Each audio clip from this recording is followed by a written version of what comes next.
Well, hello, everyone, and welcome to this edition of Amateur Golf Talk Live. I'm your host, Shan Coughlin, here with our very special guest, Web.com tour player, Mr. Roberto Diaz. How are you doing today? I'm doing good. How you doing? I'm doing very well. So I don't get the opportunity to interview a lot of famous people, so I'm pretty excited.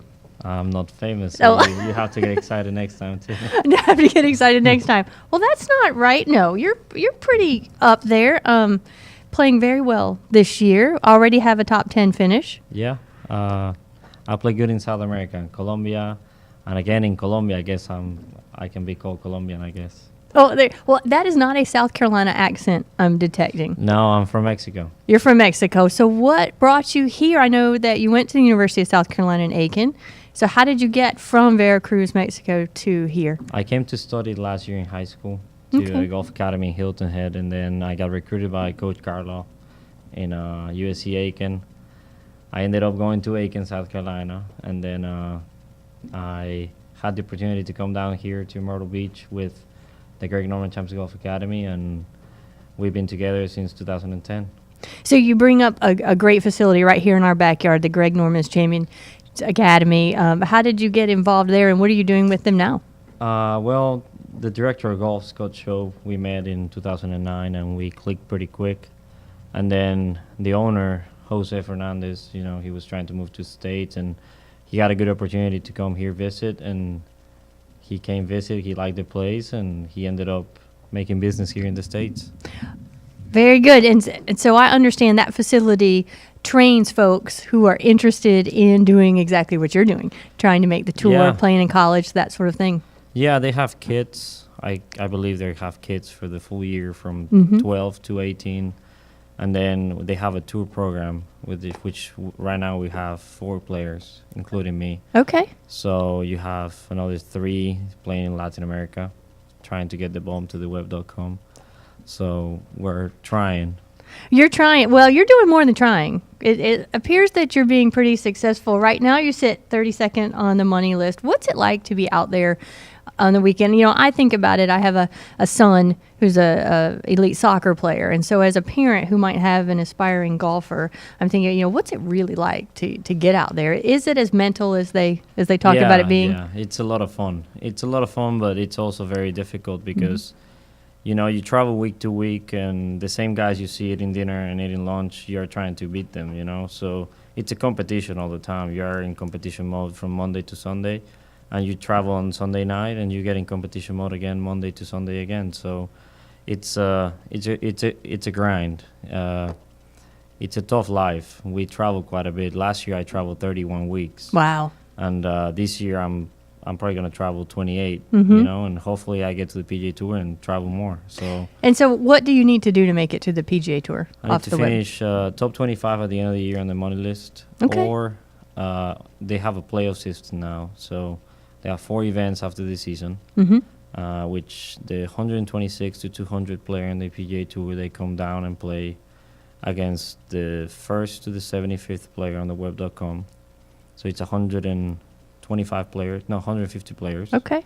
And out of those 150, they play 4 events. And the combination of the 4 events, the top 25 on those 4 events, they get the PGA Tour cards too. It seems like it'd be a lot easier if you just bump it up 7 spots, but that probably sounds easier than it really is. Yeah, it's 13 events. Okay. So if we do like a normal math, would you have 13 winners, Right? different winners, if everything goes by regular. So I need to win 1.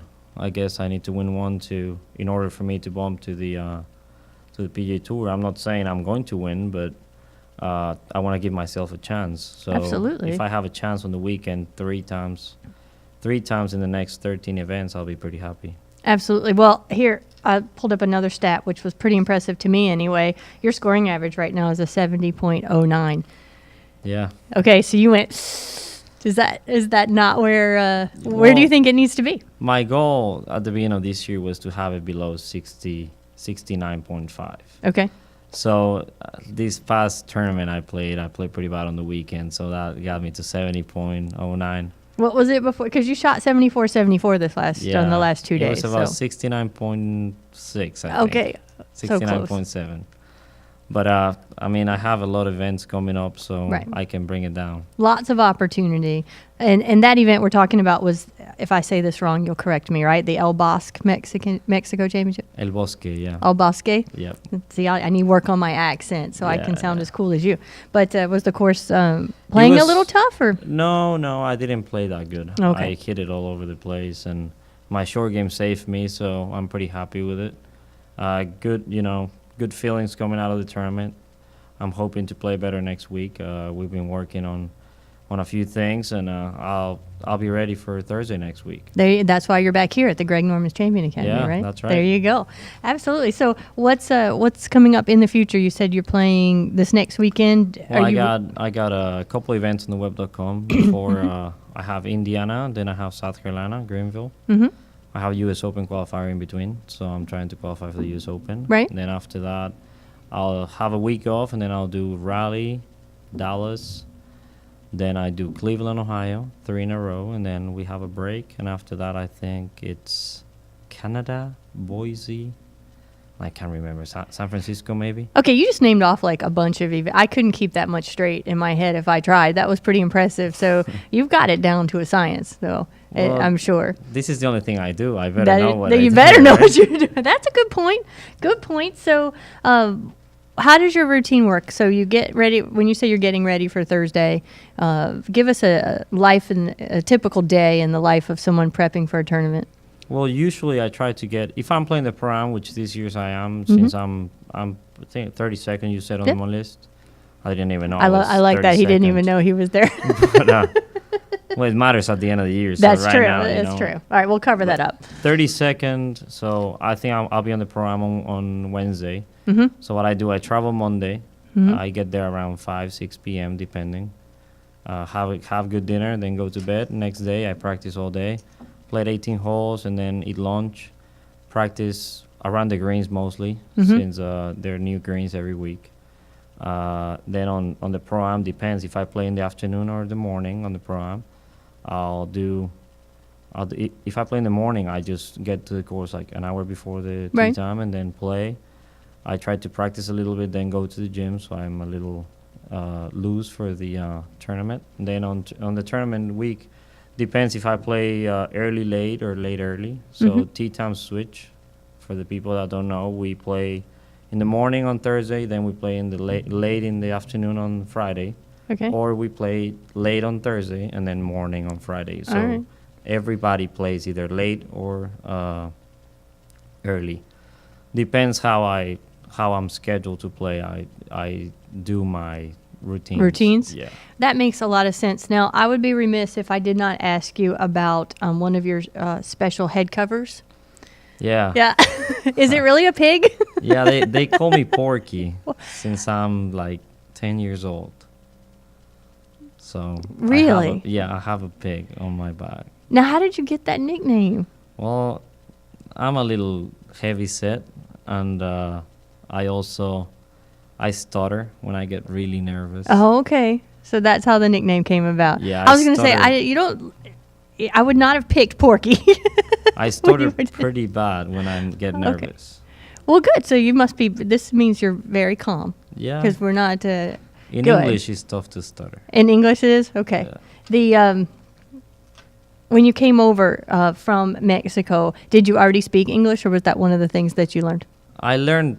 I knew the basics. We took English in school, so I knew past, present, future. I have, you have, Right. she has, and how to pronounce the verbs and stuff like that. But I didn't know how to write, and I didn't know how to put a sentence together. All So I had an idea when people were yelling at me. I knew they were mad, but other than that, no, nothing. No, nothing? Wow. And you came over here in your final year of high school. I failed enough classes in college to realize I didn't speak English. Oh, no. Well, one other thing I'm noticing on your profile here, as I mentioned, I have a soccer player in my house, and you're from Mexico, and your favorite team is Real Madrid. Yeah. Ouch. That's got to hurt some of the... Why? But no? Okay. I mean, my grandfather was from Spain. He supported Real Madrid. And, Okay. Well, that makes sense. Real Madrid is the best team in the world. We have Juventus coming up in the Yes. Champions League. So, I'm pretty excited. Yeah, I'm just learning about all of that. But one thing I have known is that people don't change teams. Like No. here in the United States, you may change your favorite golfer, you may change your favorite football team or basketball team. But folks who have been into soccer or European football, they do not change No. ever. And it is passed down through the generations. Yeah, it's like very important to follow your team. Yeah, well, my son likes Chelsea. And Tell your son he needs to change. he needs to teams. change, I know.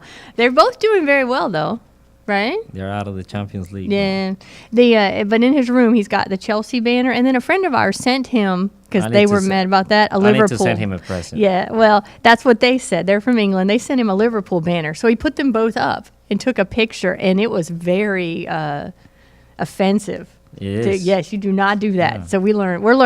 We're Religion. learning. It's religion. It is religion. Yeah. All right, so Real Madrid is out of the. No. They're in. Still Yeah, playing. they're still playing. Semifinals next May 6th. In the draw this weekend, or Juventus. Yeah. yeah. So I know, like I said, I know just enough to get me in trouble here. Your favorite TV show, though, I notice, is The Big Bang Theory. Yeah. How did you get? You to have to that like one? Sheldon. I You think do have to He's like pretty smart, Sheldon. yeah. I can't imagine Sheldon on the golf course, though. I can't either. No. But I like Penny too. Most of the gentlemen do. I think Yeah. they do. Well, as you get ready for this next weekend, we want to wish you the best of luck. Well, thank you very much. And for those listening who, like I said, may have be aspiring golfers or have aspiring golfers in their family, do you have a piece of advice that we can leave them with? Yeah. Well, be patient. This is a game of patience, and also, if you want to learn the game, learn it from inside out. Learn to putt before you hit to drive it. So that'll be easier for people that are trying to start the game. If you know how to putt it, it's gonna be easier to learn how to putt at the beginning and then know how to hit the drives. That's the first time I've ever heard that in all the years I've been asking that question from folks Yeah. for advice. A very Start inside out. very smart guy told me that. Okay. Well, very good. Well, we appreciate your time today. I know you're very busy getting ready. Where's the tournament this weekend? This weekend I don't have a tournament. No, not this one. No, next Okay. weekend. Next weekend. Evansville, Indiana, yeah. Well, we will certainly be following you. Folks, you can also follow him. His Twitter handle is @BobbyDiaz, @BobbyDiaz with two Z's. I lost my On password, Twitter. so if I don't answer, Oh, it's my fault. okay. So no, we'll But, have to get his Twitter back up Yeah. and going. We can help you with that. We know Yeah. somebody. Otherwise, you can follow. We can still follow you on the Yeah. web.com Yep. tours site on the PGA Tour.com. Thank you again for Well, coming thank in. you. All Appreciate right. it. This edition of Amateur Golf Talk Live has been produced and broadcast by the Zeus Radio Network for thegolfdirector.com. When visiting the Golf Director, be sure to check out our featured golf course pages where you'll find up-to-date information about course conditions, specials, and much more. And if you need help with your next golf vacation, and tweet #JustCallDave or give us a call at 844-GO-GOLF1. That's 844-464-6531. All of our programming is archived for listening and viewing on demand, so to catch up on a show you might have missed, click on the TGD Radio and TGD TV tabs in the menu at thegolfdirector.com. We're now available on over 1 billion devices through iTunes, Audio Realm, TuneIn, YouTube, Ustream, Roku, Blueberry, and the Myrtle Beach Golf app.